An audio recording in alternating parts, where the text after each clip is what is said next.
په قبایل ضلع باجوړ کې په 21 اپریل د یو قومي اسمبلي او د یو صوبایي اسمبلي د چوکو لپاره کېدونکو ضمني ټاکنو یا انتخاباتو د صاف شفاف او پرامن انعقاد لپاره ټول تیاري مکمل شوې دي.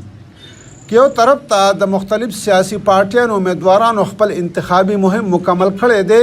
نو بل طرف ته الیکشن کمیشن اف پاکستان او ضلع انتظامیه دغه ټاکنو په صاف شفاف او په پرامن طریقې کول لپاره خپل تیاري هم مکمل کړي دي. ټوټل باجوړ کې 366 پولینګ سټیشنز دي، په دې کې 88 سنسټیو دي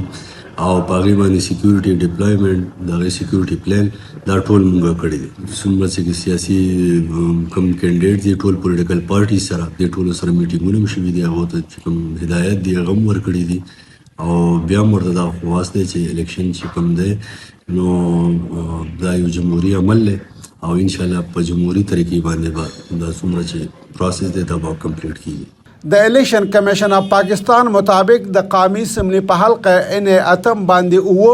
او دغه شانتي د صوبایي اسمبلي حلقه پی کې 22 باندې 14 امیدواران میدان کې دي. انوار الله خان، سونو FM نیټورک، باجوړ.